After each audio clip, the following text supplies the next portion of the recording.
He aquí vienen días, dice el Señor, en los cuales enviaré hambre a la tierra, no hambre de pan, ni sed de agua, sino de oír la palabra de Dios.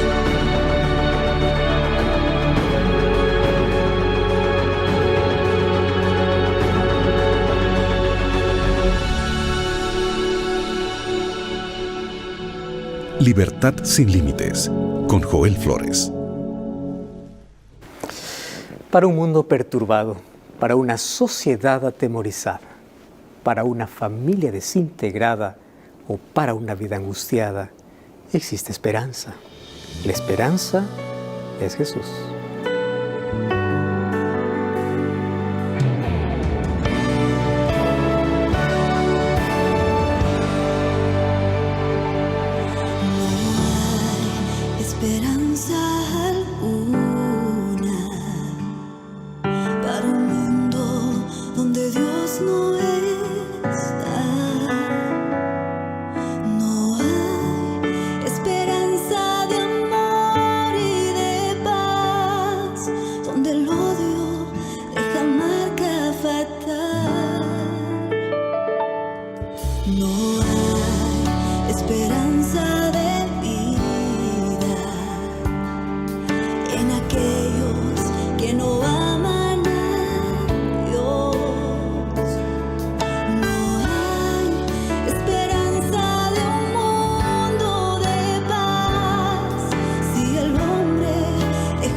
Jesús es el camino que nos conduce a la salvación. Él es la verdad en un mundo de confusión. Él es vida para aquel que camina en destrucción. Que Jesús sea tu única esperanza y que solo en Él puede estar tu confianza. Qué alegría poder una vez más recibirte en este escenario. O mejor, qué alegría es que tú me recibas en casa.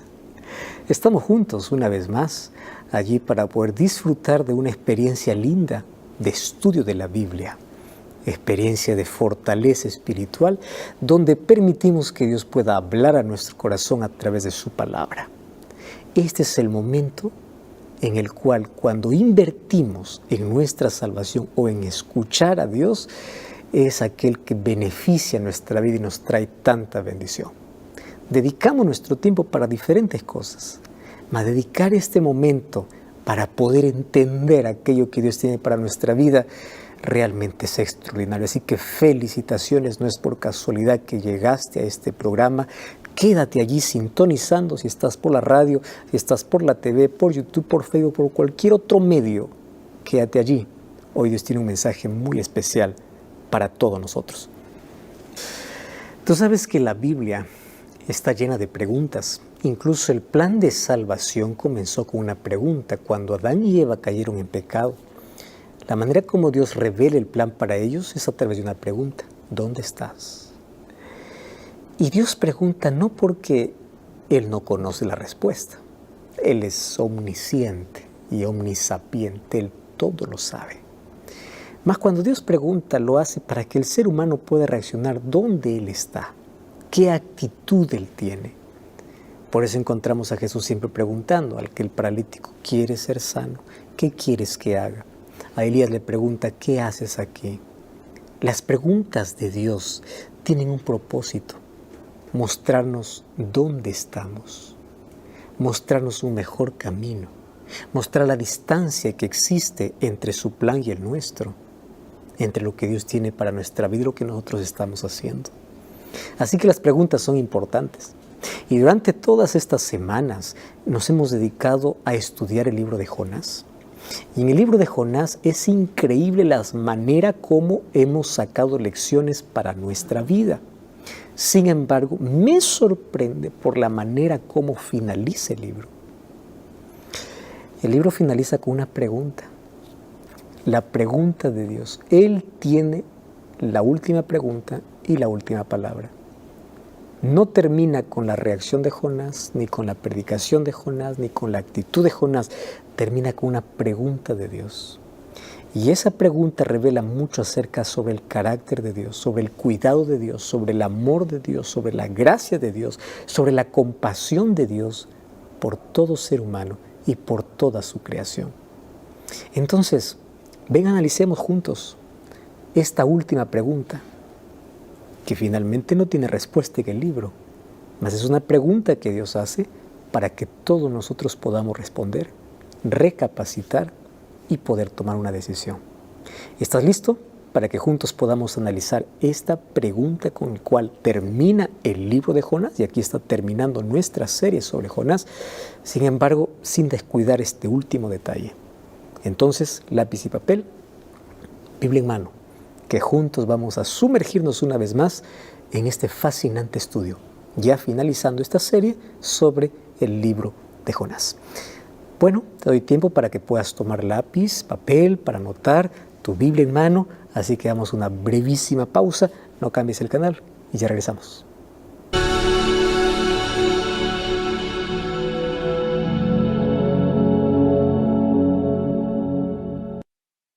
Juntos comenzamos un camino en Jonás capítulo 1 y hoy llegamos a su final, Jonás capítulo 4. A la verdad, todos nuestros programas se dedicaron a poder extraer lecciones preciosas para nuestra vida basadas en un pequeño libro que no tiene que ver con un asunto del pasado. Lo he mencionado varias veces. Tiene que ver con nuestra historia, con nuestra actitud, con nuestra vida, con la manera como nosotros miramos a las personas y la manera como Dios intenta siempre hasta el final transformar nuestro corazón. En el trayecto de este camino, muchas veces nos hemos colocado en lugar de Jonás. Y más allá de ser una historia, tiene que ver con nuestra vida. Ya vimos cómo Jonás intenta huir, el motivo por el cual quiere huir, la manera como Dios lo alcanza, cómo Dios lo libra, pero él no es consciente. Él piensa que está bien. Hay tanta gente moralista que cree que está tan bien que no necesita de arrepentimiento. Ya escuchaste a tanta gente decir, ¿para qué necesito de iglesia? Soy bueno, soy honesto, no hago trampa, no soy corrupto, no soy como los demás. ¿Para qué necesito de Dios? Esta gente que se cree buena y sin necesidad de la gracia es la que termina perdida, igual que aquella gente que está hundida en la miseria. Porque cuando se habla de arrepentimiento, se habla de la actitud del corazón sumiso ante Dios, reconociendo que él no merece la gracia, pero la recibe de Dios. Jonás creía que solo él merecía la gracia, que todos los demás merecían morir, todos los demás. Y él estaba allí listo para poder condenar y para decir, ellos merecen el castigo. Cuando él merecía arrepentirse, o él necesitaba arrepentirse como los ninivitas se arrepintieron. Él necesitaba someterse como los ninivitas lo hicieron. Él necesitaba obedecer como los marineros y el capitán de la nave lo hizo, mas él no era consciente de su realidad. Y una de las cosas más tristes de la vida es el autoengaño. Creer que uno está bien cuando no está. Y Dios usa toda su didáctica para hacerle entender. Dios prepara un pez, Dios prepara un gusano, Dios prepara una calabacera, Dios prepara un viento, para decirle a Jonás, hijo, yo te amo, yo quiero a ti cambiarte, yo quiero que tú te arrepientes, que tomes una actitud correcta como lo hicieron los ninivitas. A Jonás no entiende. Ahora la historia se acerca a su final, pero me encanta porque es Dios quien tiene la última palabra, como lo tendrá en la historia de nuestro mundo. Él tiene la última palabra. Aparentemente el mal gana, aparentemente, pero Dios vendrá para colocar fin. Y en todo este drama, en toda esta historia, Dios tiene una última palabra y finaliza con una última pregunta. Concluye esta discusión con Jonás formulando allí una pregunta que nos debe llevar a una reflexión. Y fíjate en un detalle específico de esta pregunta, porque ya sabes que en el programa anterior incluso analizamos la pregunta, la compasión de Dios, pero hoy quiero analizar un detalle específico de esta pregunta. El capítulo 4, versículo 11 de Jonás dice así: «Y no tendré yo piedad de Nínive, aquella gran ciudad, donde hay más de 120,000 personas que no saben discernir entre su mano derecha y su mano izquierda». Y si te das cuenta, ahí hay una coma. Claro, comas no existían en el texto original, pero para nuestra comprensión aquí está mejor. Hay gente que no sabe distinguir entre su mano derecha y su izquierda, y termina la pregunta agregando «y muchos animales». ¿Qué tiene que ver esto, no? Hay gente que no sabe ni su mano derecha ni su mano izquierda, y muchos animales. Parece un poco ilógica la pregunta. Parece. Ya analizamos en el programa anterior la compasión de Dios, la piedad de Dios, la misericordia de Dios.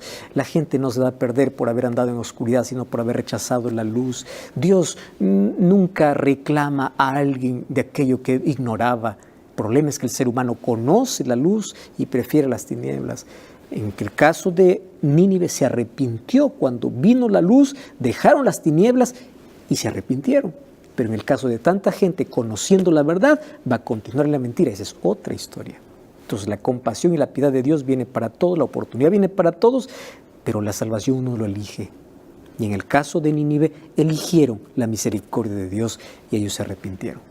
Bueno, el libro de Jonás pues culmina con una pregunta, y es una pregunta para la cual no encuentro respuesta, solo encuentro página en blanco. Primero porque la Biblia no me dice si Jonás finalmente reconoció su actitud egoísta ante la gracia divina, ante esa gracia que tanto criticó para los ninivitas, pero que él se benefició ampliamente.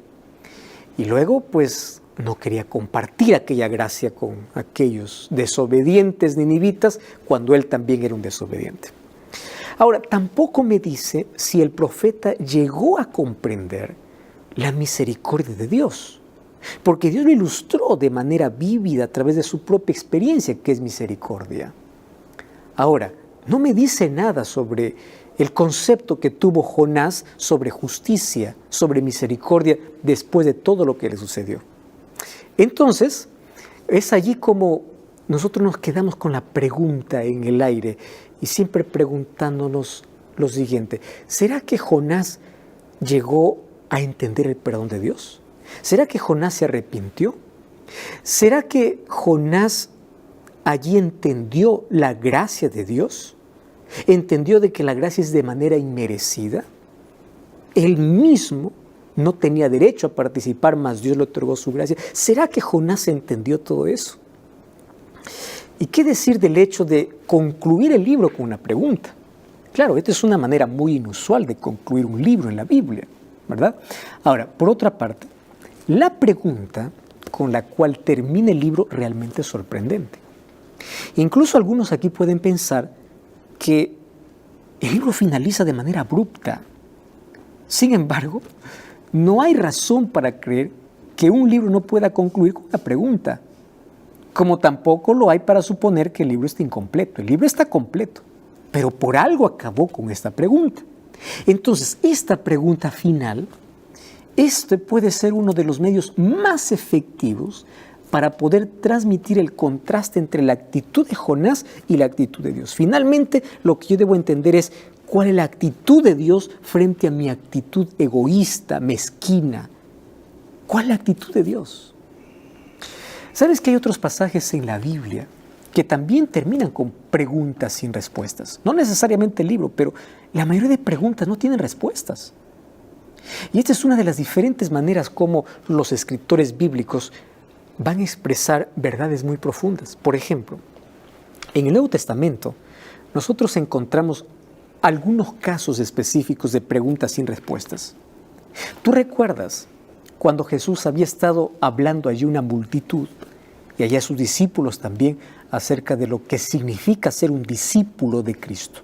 ¿Qué significa ser discípulo? Y él había mencionado claramente lo que implica tomar la cruz, una vida de entrega, a causa del Evangelio, para poder seguir a Cristo. Solo que en ese contexto Jesús hace una pregunta. Y la pregunta la encontramos en el libro de Marcos, capítulo 8, versículo 36 y 37. Interesante la pregunta. Jesús dice así: porque ¿de qué aprovechará el hombre si ganare todo el mundo y perdiere su alma? ¿O qué recompensa dará el hombre por su alma? ¿Cuál es la respuesta? No hay. La pregunta es, ¿cómo responderías tú? ¿De qué aprovecha construir tanto cuando al final todo se va a caer? ¿De qué aprovecha perseguir tanto las riquezas si al final cuando mueres no llevas nada? ¿De qué sirve, dice Jesús, haber disfrutado de tantas cosas, lo cual llamabas placer, cuando finalmente terminas perdido? Es una pregunta que queda en el aire para que cada uno de manera personal lo pueda responder.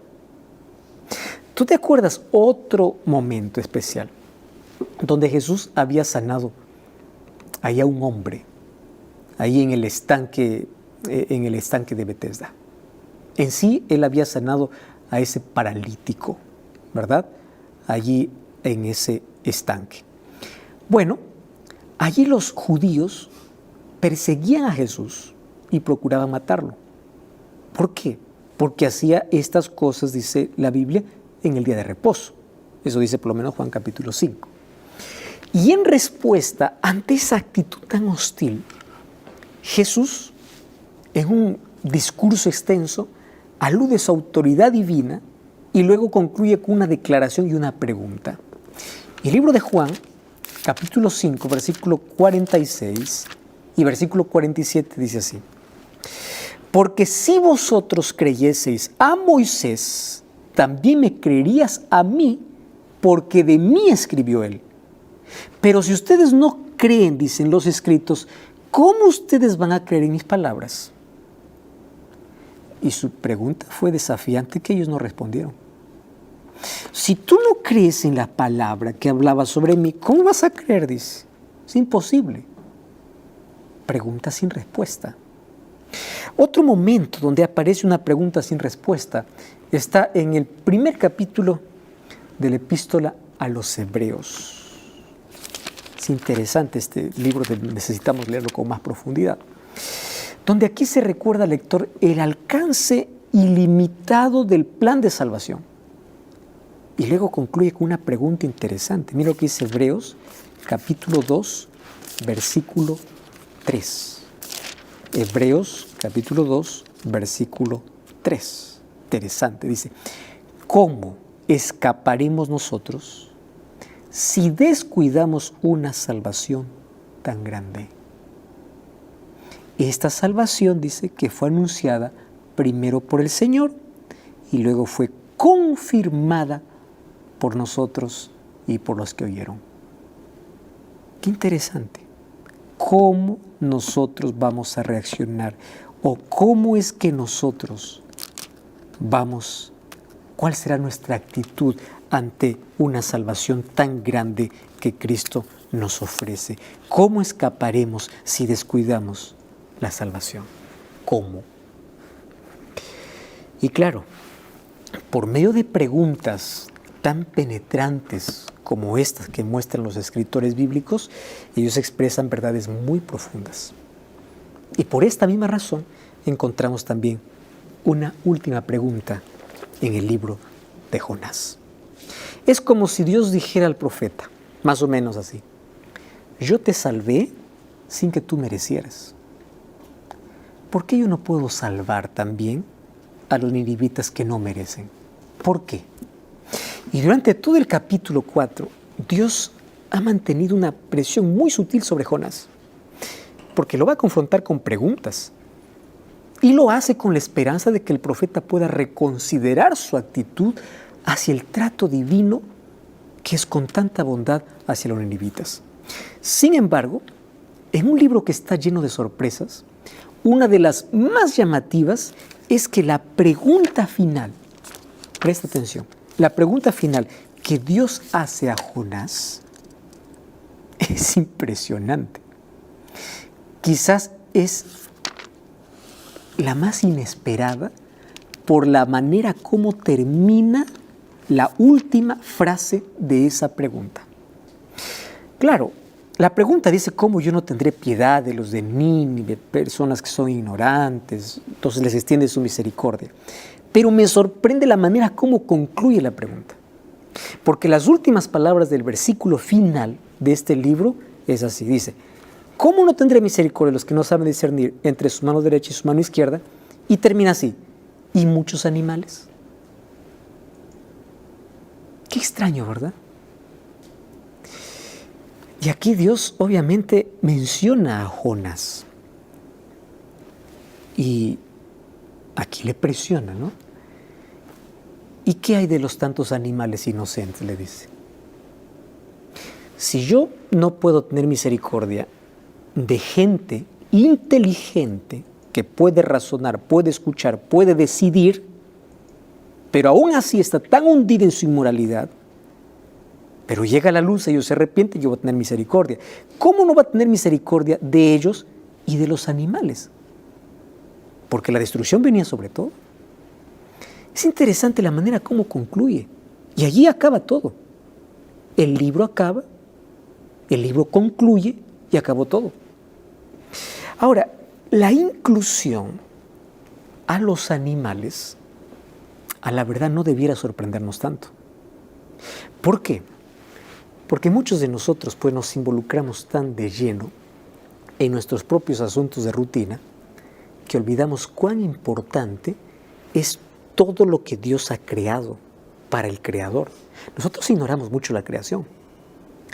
Estamos tan envueltos en nuestras preocupaciones, deudas, compromisos, que olvidamos cómo Dios nos habla a través de la naturaleza. La naturaleza es un libro abierto. Ahí está la perfección, los detalles, la misericordia de Dios. Cuando veas un pajarito cantar, él no se preocupa porque sabe que hay un Dios que lo sustenta. Y tú vives preocupado como si Dios no existiera. Cada canto de un pajarito te está diciendo, ¿por qué te preocupas? Y Dios se preocupa por toda su creación. Entonces la pregunta final del libro de Jonás, una vez más, hace un énfasis y nos recuerda que aún los animales están bajo el cuidado de Dios.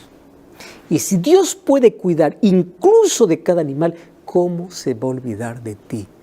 Levanta la cabeza, ¿por qué andas preocupado? ¿Por qué te olvidaste que Dios está al control de todo?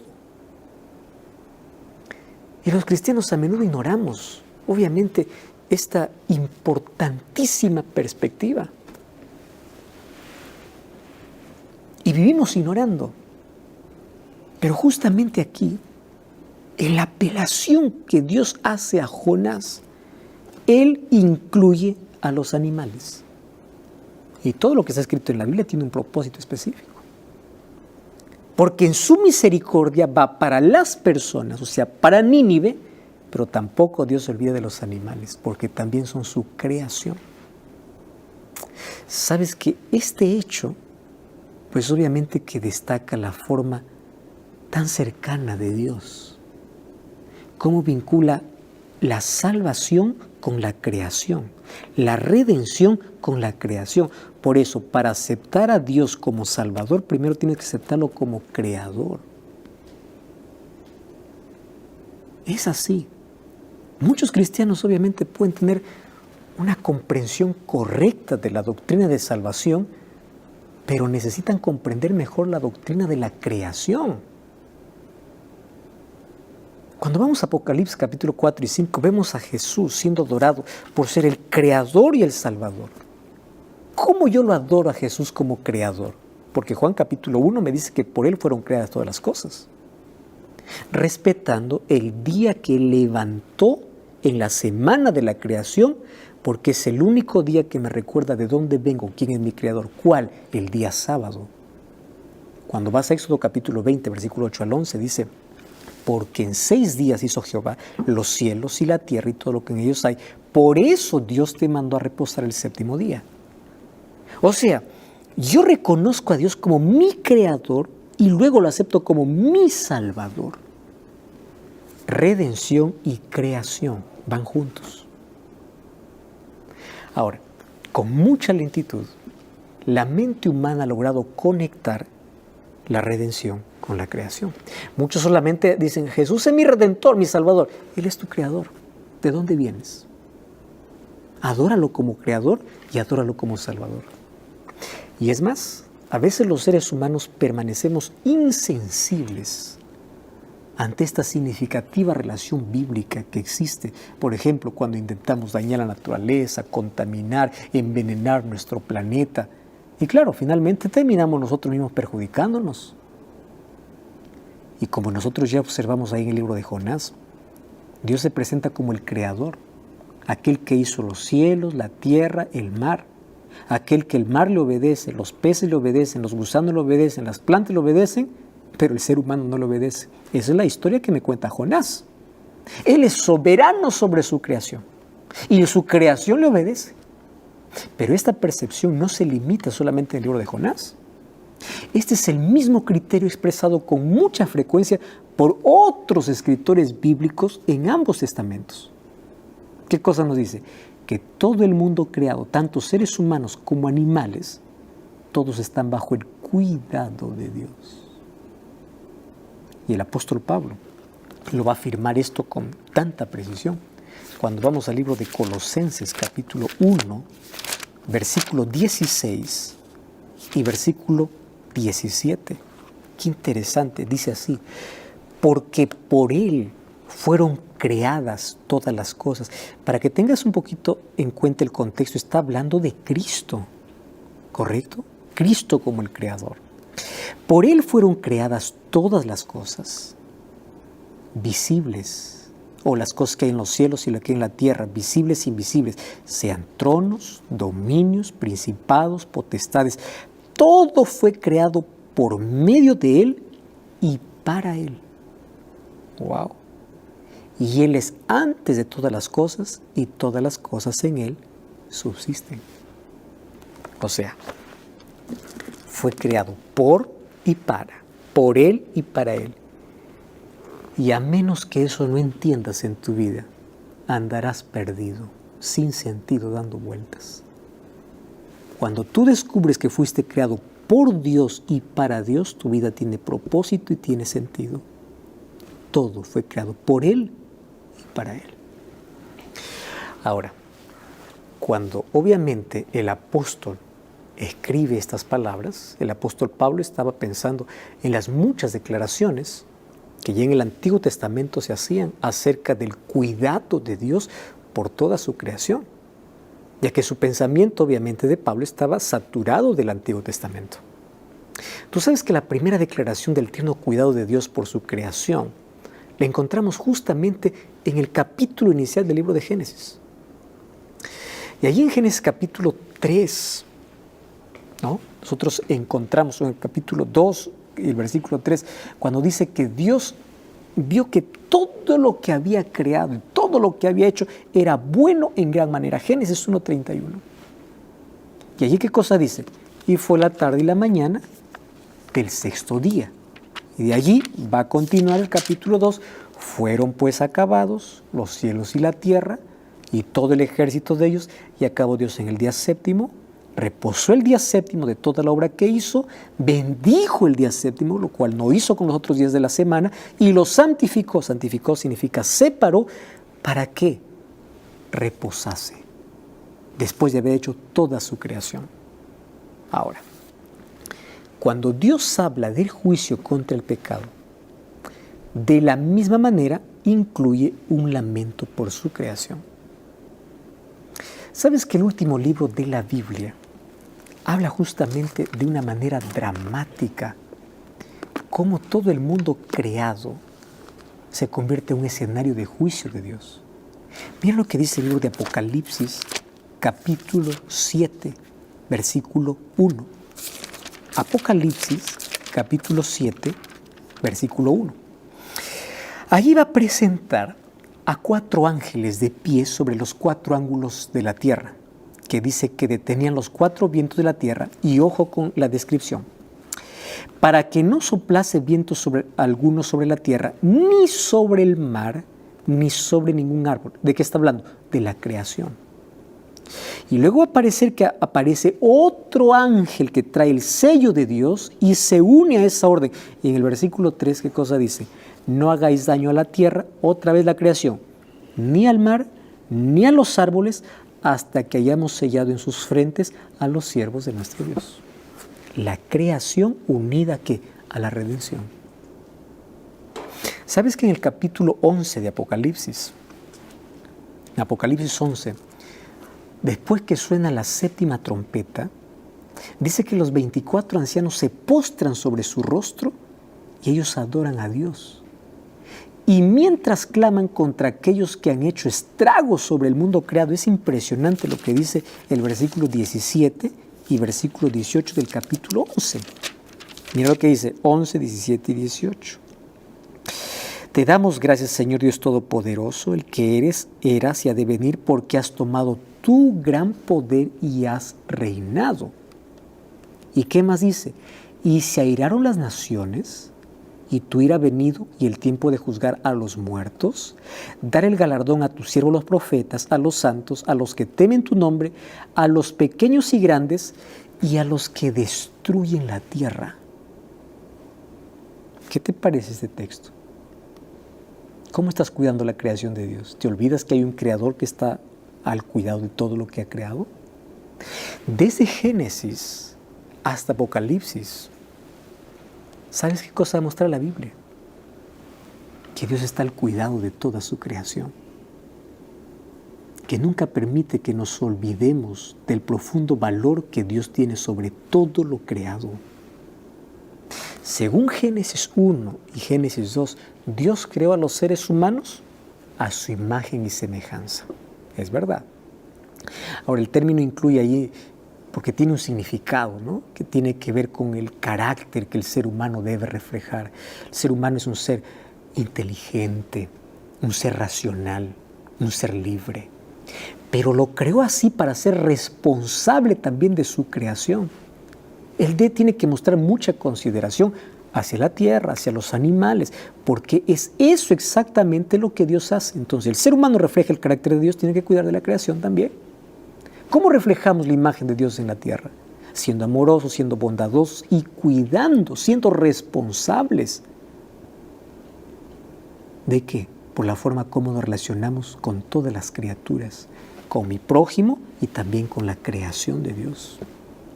¿Sabes que Dios ha concedido a la humanidad el dominio sobre los animales? Eso lo encontramos en Génesis capítulo 1, versículos 26 y 28. ¿Y qué cosa quiere decir esto? Significa que Dios le dio la responsabilidad de cuidar la vida de todas las criaturas, incluyendo los animales. La palabra dominio o dominar, que aparece en Génesis capítulo 1, versículo 28, no significa someter, subyugar, como a menudo entendemos, sino más bien es cuidar, guardar, trabajar cuidadosamente y guardar. Y de estas declaraciones se desprende la importancia de recordar que tanto los seres humanos como los animales tenemos el mismo origen. Número 1, del mismo creador venimos. Él nos creó, tanto seres humanos como animales. Claro, el ser humano no lo creó con la palabra, lo creó con sus manos.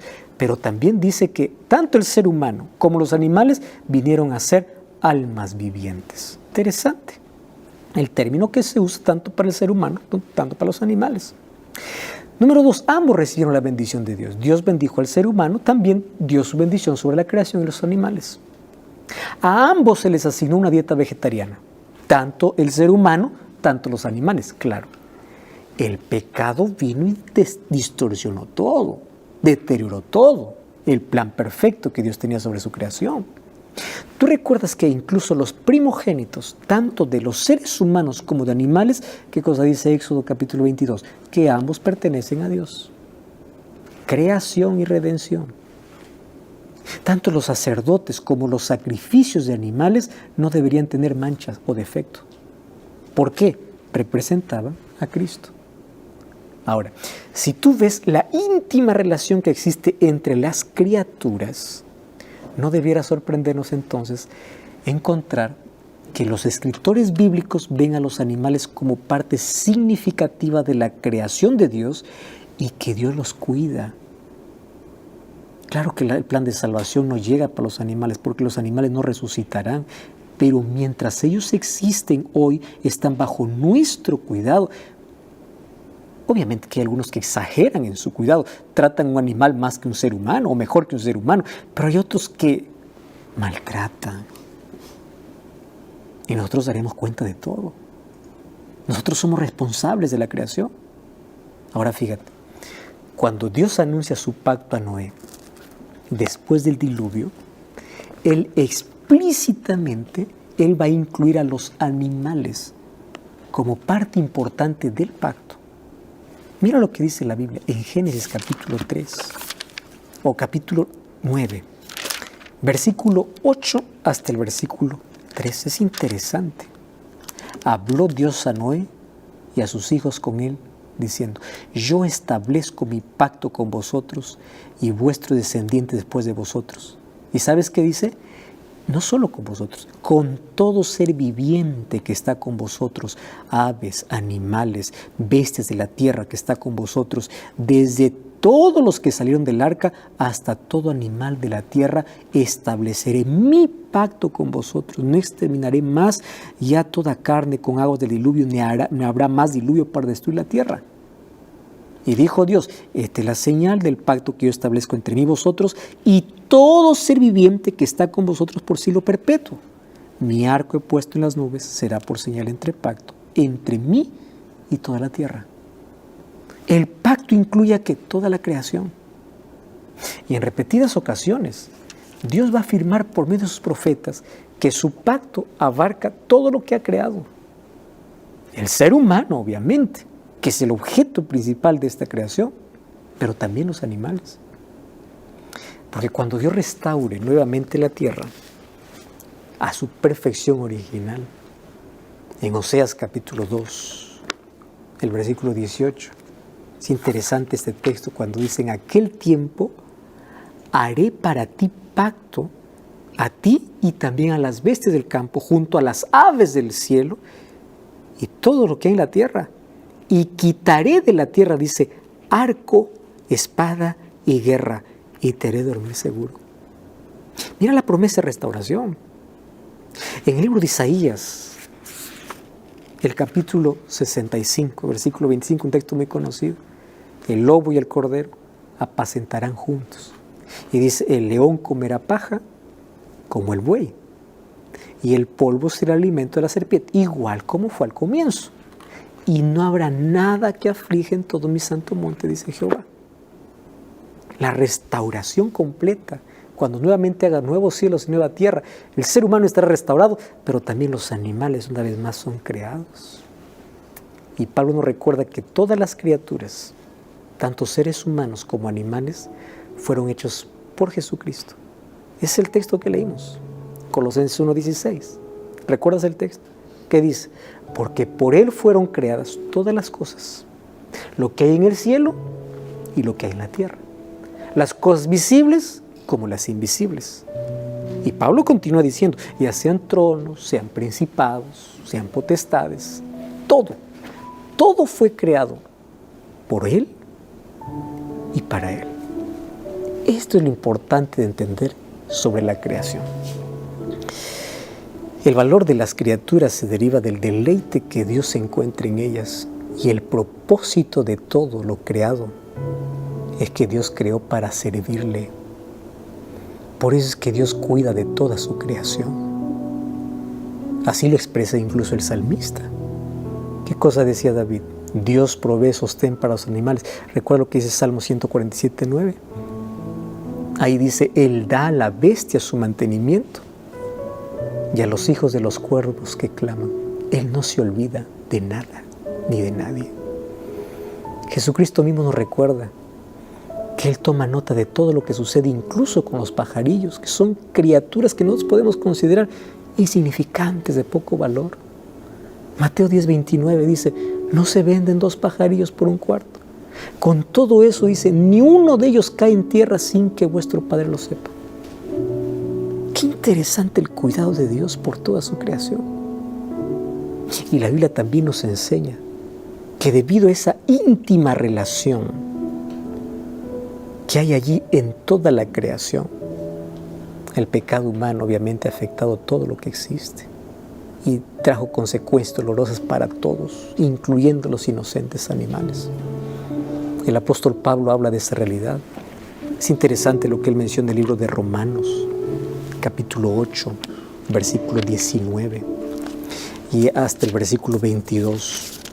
Mira lo que dice, 8:19.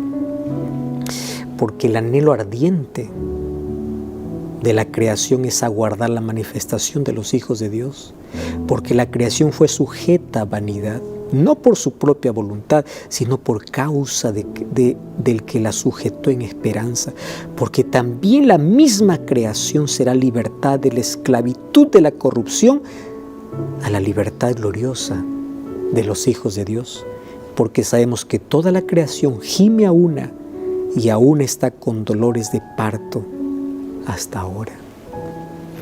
La Biblia promete que finalmente cuando restaure todas las cosas, su creación será restaurada completamente, porque toda la creación ha sido afectada por causa del pecado, por causa de la caída. Y aunque la redención vino específicamente para el ser humano, finalmente Dios hará nuevo todas las cosas, porque Él traerá justicia y paz, como fue al comienzo.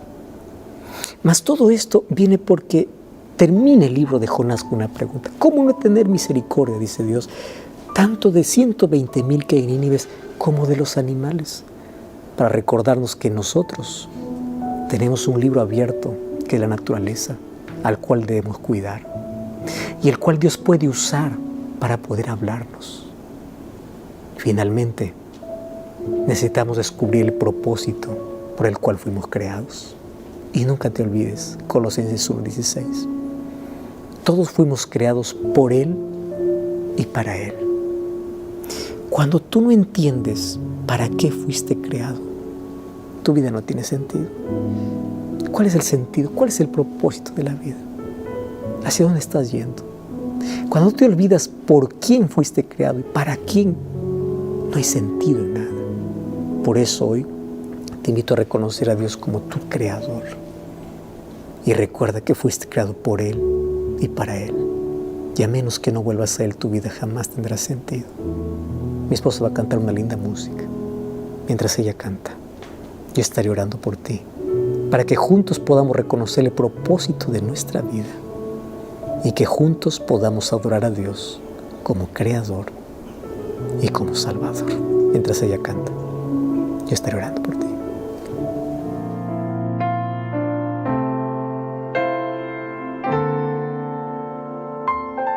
Señor mi Dios, al contemplar los cielos y astros mil girando en derredor, y al oír de retumbantes truenos, y al contemplar el sol en su esplendor, te amo y proclamo por tu gran poder, cuán grande eres, oh Jehová. Te exalto a ti con toda mi alma y ser. Grande eres tú, grande eres tú.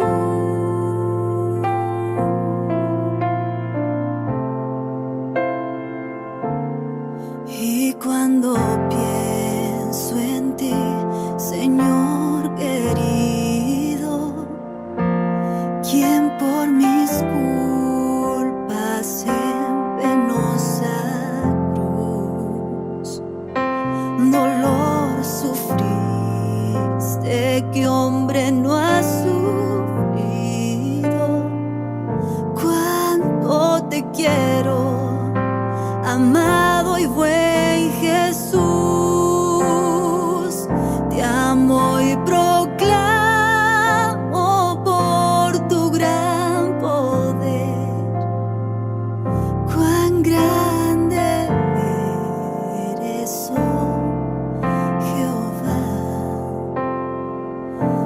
exalto a ti con toda mi alma y sé, grande eres tú, grande eres tú.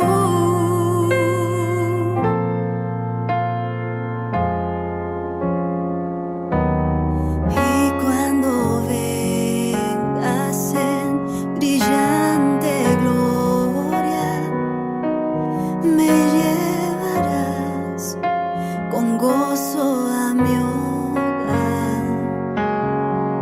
Te alabaré por darme la victoria, tu gran poder y gloria he de cantar. Te amo y proclamo por tu gran poder, cuán grande eres, oh Jehová. Te exalto a ti con toda mi alma y sé, cuán grande eres, grande Dios, grande eres tú, oh Señor, grande eres tú, grande eres tú.